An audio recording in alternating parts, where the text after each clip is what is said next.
Praise the Lord. ജീവജലം എന്ന പ്രതിദിന വാഗ്ദത്ത വചനത്തിലേക്ക് ലോകമെമ്പാടുമുള്ള വിശ്വാസ സമൂഹത്തിന് വേഗം വരുന്നവനായ യേശുക്രിസ്തുവിന്റെ അതിപരിശുദ്ധ നാമത്തിൽ സ്നേഹ വന്ദനം.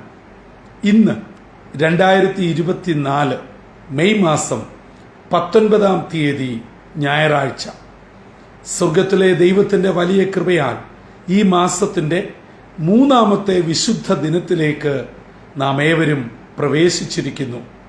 ആയിരിക്കുന്ന ഇടങ്ങളിൽ ആത്മാവാകുന്ന ദൈവത്തെ ആത്മാവിലും സത്യത്തിലും ആരാധിച്ച് ബലപ്പെടുവാൻ സർവശക്തനായ ദൈവം നമ്മെ ഏവരെയും ഇടയാക്കട്ടെ എന്നുള്ള പ്രാർത്ഥനയോടും ആത്മാർത്ഥമായ ആശംസയോടും ഇന്നത്തെ വാഗ്ദത്ത വചനത്തിലേക്ക് പ്രവേശിക്കാം. ഇന്ന് ജീവജലത്തിൽ കൂടി പ്രോമിസ് വേഴ്സായി നമുക്ക് ലഭിച്ചിരിക്കുന്നത് അപ്പോസ്തലനായ വിശുദ്ധ പൗലോസ് കൊരിന്ത്യർക്ക് എഴുതിയ 1-ാം ലേഖനം 15-ാം അധ്യായം 19-ാം വാക്യം. 1 Corinthians chapter 15 verse 19 നാം ഇപ്രകാരം വായിക്കുന്നു: നാം ഈ ആയുസ്സിൽ മാത്രം ക്രിസ്തുവിൽ പ്രത്യാശ വെച്ചിരിക്കുന്നുവെങ്കിൽ സകല മനുഷ്യരിലും അരിഷ്ടന്മാരത്രേ. കൊരിന്ത് സഭയുടെ നിലനിൽപ്പ് അവസ്ഥ, ആ സഭയ്ക്കകത്തെ സാഹചര്യങ്ങൾ, പ്രശ്നങ്ങൾ, ഇവ നമുക്ക് അഥവാ ക്രൈസ്തവ ലോകത്തിന് അറിവുള്ളതാണ്. കൊരിന്ത് ഒരു വലിയ ബിസിനസ് മേഖലയാണ്. ആ പ്രദേശം പല വിധങ്ങളിൽ ഉയർന്നു നിൽക്കുന്ന ഒരു സ്ഥാനമാണ്. തന്മൂലം അവിടെ വേണ്ടുന്നതിനേക്കാൾ കൂടുതൽ വേണ്ടാത്ത കാര്യങ്ങൾ നിലവിലുണ്ട്. തീർച്ചയായും അതിൻ്റെതായ അപജയങ്ങൾ, പാർശ്വഫലങ്ങൾ കൊരിന്തിലെ സഭയിലുമുണ്ട്. അങ്ങനെ പൗലോസ് അപ്പോസ്തലൻ വളരെ വ്യക്തമായി നാം ഓരോ അധ്യായങ്ങൾ നോക്കുമ്പോൾ കൃത്യമായ പഠിപ്പിക്കലുകൾ, സൂചനകൾ, മുന്നറിയിപ്പുകൾ, ശാസനകൾ, വചനങ്ങൾ, സ്നേഹബുദ്ധിയ ഇവയിൽ കൂടെ ജനത്തെ ഉണർത്തുകയാണ്, അവരെ മടങ്ങിവരവിലേക്ക് കൊണ്ടുവരികയാണ്. അങ്ങനെ പ്രത്യേകിച്ച് 15-ാം അധ്യായത്തിൽ അനേക കാര്യങ്ങൾ യേശുക്രിസ്തുവിൽ കൂടെയുള്ള നിത്യജീവനെ കുറിച്ച് വ്യക്തമാക്കിക്കൊണ്ട് അവരോട് പറയുകയാണ്, നമുക്ക് ക്രിസ്തുവിലുള്ള പ്രത്യാശ എന്ന് പറയുന്നത് എന്തായിരിക്കണം, എന്തായിരിക്കരുത്. ഇത് വളരെ വ്യക്തമായി പഠിക്കേണ്ട ഒരു കാലഘട്ടത്തിലാണ് ഇന്ന് ഞാനും നിങ്ങളും, ഇന്നത്തെ ക്രൈസ്തവ ലോകവും ആയിരിക്കുന്നത്.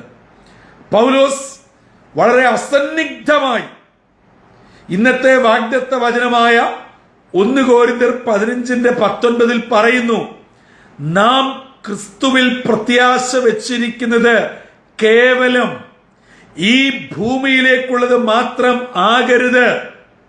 അങ്ങനെയായാൽ ഈ ലോകത്തിൽ കാണുന്ന സകല അരിഷ്ടന്മാരെക്കാട്ടിൽ നാം ഏറ്റവും അരിഷ്ടനായി മാറുകയാണ്, ഏറ്റവും ഹീനനായി മാറുകയാണ്. എന്ന് പറഞ്ഞാൽ ഞാനും നിങ്ങൾ കർത്താവിനെ ആരാധിക്കുന്നത് എന്തിനാണ്? രക്ഷിക്കപ്പെട്ടത് എന്തിനാണ്? വീണ്ടും ജനനം പ്രാപിച്ചത് എന്തിനാണ്? വേദപുസ്തകം നെഞ്ചോട് ചേർത്ത് ഈ വചനങ്ങൾ കേൾക്കുന്നത് എന്തിനാണ്? ഇത് ഇന്നൊരു വലിയ വെല്ലുവിളിയും ചോദ്യചിഹ്നവുമാണ്. സത്യം പറഞ്ഞാൽ ഇന്ന് അനേക ക്രൈസ്തവർക്ക് അത് അറിവില്ല. കാരണം നവീന ആശയങ്ങളും പല നവീന സഭകളും പുതിയ പുതിയ പഠിപ്പിക്കലുകൾ, പ്രത്യേകിച്ച് പ്രോസ്പെരിറ്റി തിയോളജിയുടെ അത്യംഗ ശൃംഗത്തിൽ എത്തി നിന്നുകൊണ്ട് ആത്മീയ ലോകത്തെ ഒരു കപട ലോകമാക്കി മാറ്റിയിരിക്കുന്നു. അവരെ നോക്കി പൗലോസ് പറയുകയാണ്, ഈ ലോകത്തിലേക്ക് മാത്രം പ്രത്യാശ വെച്ചിരിക്കുന്ന നിങ്ങൾ അരിഷ്ടന്മാരാണ്. ശരിയല്ലേ? നമ്മുടെ രക്ഷയും നമ്മുടെ വിടുതലും നമ്മുടെ വീണ്ടും ജനനവും, നമ്മുടെ ഏറ്റുപറച്ചിലും, നമ്മുടെ സ്നാനങ്ങളും, നമ്മുടെ കൺവെൻഷനും, നമ്മുടെ ഉപവാസവും, നമ്മുടെ പഠിപ്പിക്കലും എന്തിനാണ് പ്രിയമുള്ളവരെ?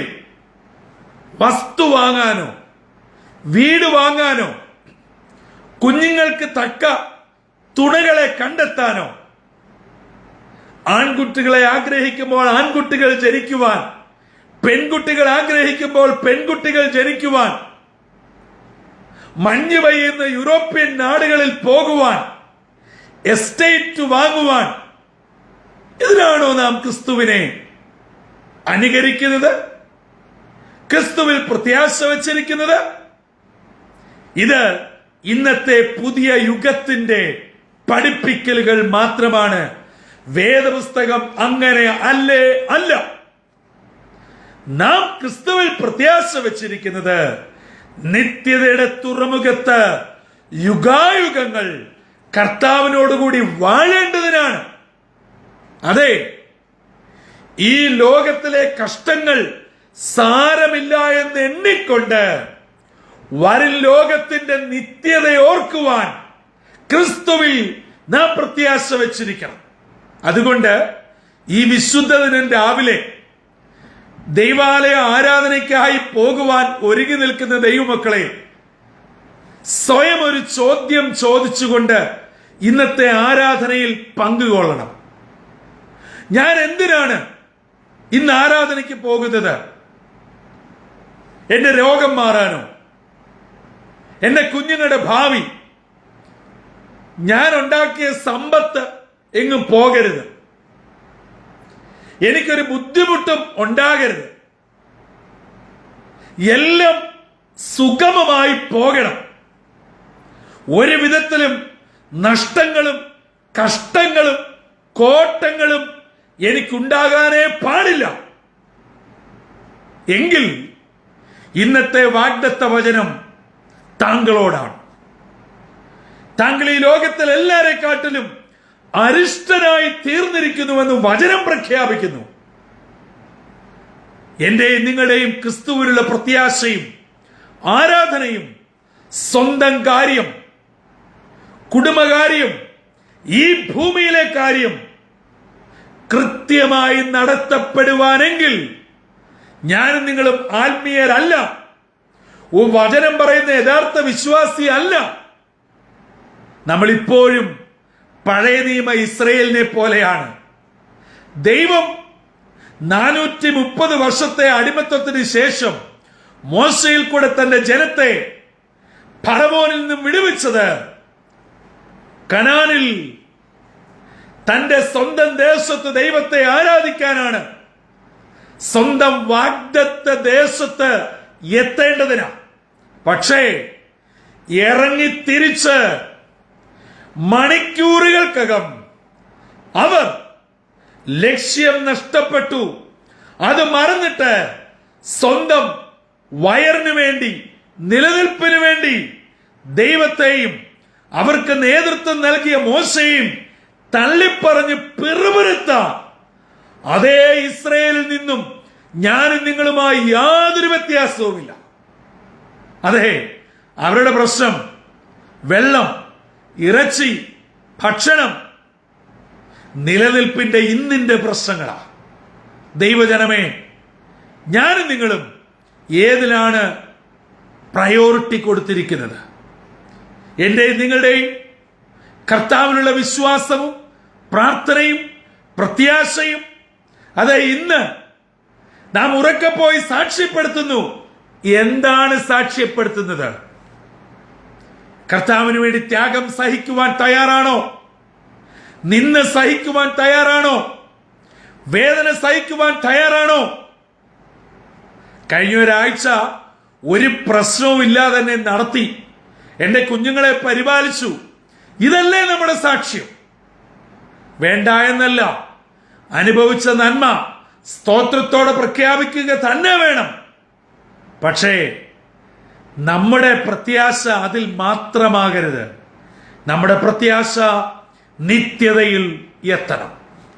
അതുകൊണ്ട് ഈ ലോകത്തിലെ കാര്യങ്ങളിൽ മാത്രം മുഴുകി ആരെങ്കിലും പ്രാർത്ഥിക്കുകയും ജീവജലം ശ്രവിക്കുകയും ചെയ്യുന്നവരായിട്ടുണ്ടെങ്കിൽ, എൻ്റെ പൊന്നു സഹോദരങ്ങളെ, ഇന്ന് നമ്മൾ 1500-ലധികം ജീവജലം ടെലികാസ്റ്റ് ചെയ്തു കഴിഞ്ഞു. നിങ്ങളിത് മുഴുവനും കേട്ടാലും ഒരു ഗുണവുമില്ല. നമുക്ക് വേണ്ടത് നിത്യതയിലെത്തണം. അതിനുള്ള വഴി ക്രിസ്തുവിലുള്ള പ്രത്യാശ നിത്യതയിലെത്തത്തക്കവണ്ണം ആഴമേറിയതായിരിക്കണം. ബാക്കിയൊക്കെ ഇമ്മെറ്റീരിയൽ ആണെന്നുള്ള തിരിച്ചറിവ് എന്നെയും നിങ്ങളെയും ഭരിക്കണം. അങ്ങനെ കർത്താവിൽ കൂടെ മാത്രം പ്രാപിക്കേണ്ടത് സ്വായത്തമാക്കുവാൻ ജീവജലത്തിന്റെ എല്ലാ പ്രേക്ഷകരെയും സ്വർഗത്തിലെ ദൈവം ഇടയാക്കട്ടെ. വേദനകളും പ്രശ്നങ്ങളും ഭാരങ്ങളും പ്രതികൂലങ്ങളും ഒക്കെ ഒരു വിശ്വാസിയുടെ ജീവിതത്തിന്റെ ഭാഗമാണ്. അവ മാറുവാൻ നിശ്ചയമായി നമുക്ക് പ്രാർത്ഥിക്കാം. അവയെല്ലാം മാറിപ്പോകട്ടെ. പക്ഷേ ഇതൊക്കെ മാറി സുഗമമായ ഈ ഭൂമിയിലെ ജീവിതം മാത്രമാണോ നമ്മുടെ ലക്ഷ്യം? എങ്കിൽ തെറ്റിപ്പോയി. അതാണ് ഇന്നത്തെ വാഗ്ദത്ത വചനം. അതെ, മെയ് മാസം 19-ാം തീയതി 3-ാം ഞായറാഴ്ച ഈ വിശുദ്ധ ദിനം ഇന്നത്തേക്കുള്ള വാഗ്ദത്ത വചനം ശ്രമിച്ചുകൊണ്ടിരിക്കുന്ന മാതാപിതാക്കളെ, സഹോദരി സഹോദരങ്ങളെ, ജീവിതത്തിന്റെ ഭാരങ്ങളും വേദനകളും ദുസ്സഹമായ അനുഭവങ്ങളും നമ്മെ അലട്ടുമ്പോൾ നമ്മുടെ ഉള്ളിൽ ഒരു പ്രത്യാശ വേണം. ഇന്നിന്റെ എന്റെ പ്രശ്നങ്ങൾ മാറും, എന്റെ ഈ രോഗം മാറും, എന്റെ ഈ സാമ്പത്തിക ബാധ്യത മാറും, എന്റെ കുഞ്ഞുങ്ങളുടെ പ്രശ്നങ്ങൾ മാറും. എനിക്ക് ഒരു വലിയ നിത്യതയുണ്ട്. അതാണ് എന്റെ ലക്ഷ്യം.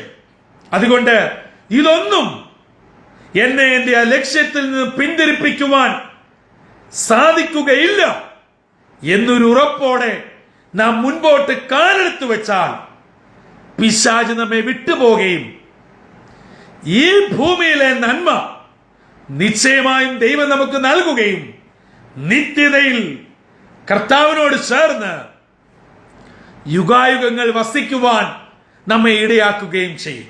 അങ്ങനെ ജീവജലത്തിന്റെ എല്ലാ ശ്രോതാക്കളും ഈ ഭൂമിയിൽ കർത്താവ് ഒരു ദൈവവൈതലിന് ഒരുക്കിയിട്ടുള്ള നന്മകൾ അനുഭവിക്കുന്നതോടൊപ്പം തന്നെ അതിൽ മാത്രം പ്രത്യാശയും ലക്ഷ്യവും വെക്കാതെ യുഗായുഗങ്ങൾ കർത്താവിനോട് ചേർന്ന് വസിപ്പാൻ, എല്ലാറ്റിനേക്കാട്ടിലും ഉപരിയായി അത് എന്റെ ആത്യന്തിക ലക്ഷ്യമായി തീരുവാൻ നമ്മെ തന്നെ ദൈവകരങ്ങളിൽ ഏൽപ്പിക്കാം. സമർപ്പണത്തോടെ പ്രാർത്ഥനയ്ക്കായി ഒരുങ്ങാം. ദൈവത്തിന്റെ പരിശുദ്ധാത്മാവ് നമ്മെ ഏവരെയും അതിനായി സഹായിക്കുകയും ചെയ്യട്ടെ. തലകളെ വണക്കാം, പ്രാർത്ഥിക്കാം. നിത്യമായ സ്നേഹത്താൽ ഞങ്ങളെ എല്ലായ്പ്പോഴും സ്നേഹിക്കുന്ന ദൈവമേ, സ്വർഗീയ പിതാവേ, ഒരു വിശുദ്ധ ദിനം കൂടെ ഞങ്ങളുടെ ജീവിതത്തിൽ അവിടുന്ന് ദാനമായി നൽകിയതിനായി സ്തോത്രം.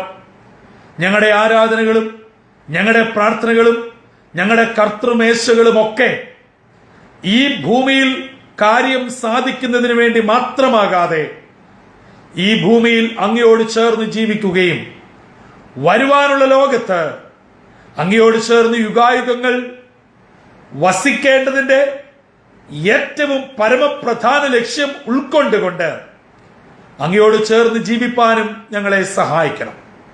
ഈ വചനം കേൾക്കുന്ന ഓരോ നിന്റെ മക്കളെയും അനുഗ്രഹിക്കണം. ഇന്നത്തെ ദിനം അനുഗ്രഹത്തിന്റെയും നന്മയുടെയും വചനപ്രകാരമുള്ള എല്ലാ വിടുതലിന്റെയും ദിനമാക്കി ദൈവകൃപയോടെ ഞങ്ങളെ പരിപാലിക്കണമെന്ന് യേശു മശിഹ മൂലം അപേക്ഷിക്കുന്നു. കൃപയോടെ കേട്ട് ഉത്തരമരുളുമാറാകണമേ. ആമീൻ, ആമീൻ, ആമീൻ. പ്രിയ ദൈവജനമേ, ഇന്ന് നാം കേട്ടതുപോലെ നാം കർത്താവിൽ അടിസ്ഥാനപ്പെട്ട് വേരൂന്നി നമ്മുടെ ആത്യന്തിക ലക്ഷ്യം നിത്യതയാണെന്ന് ഉറപ്പിച്ചുകൊണ്ട് പ്രാർത്ഥനയോടെ മുന്നേറാം. അതിനെ തടസ്സപ്പെടുത്തുന്ന എല്ലാ പ്രതിബന്ധങ്ങളെയും ഭാരങ്ങളെയും യേശുവിന്റെ നാമത്തിൽ വകഞ്ഞു മാറ്റി ഒരു സ്ഥിരതയോടെ ഓടി ആ നിത്യത പ്രാപിപ്പാൻ കർത്താവ് നമ്മെ സഹായിക്കട്ടെ. അതിന് ഇന്നത്തെ വാഗ്ദത്ത വചനം നമ്മെ ഒരുക്കുകയും ചെയ്യുമാറാകട്ടെ. കർത്തൃ ശുശ്രൂഷയിൽ നിങ്ങളോടൊപ്പം brother Santhosh Kodukulanji. God bless you all.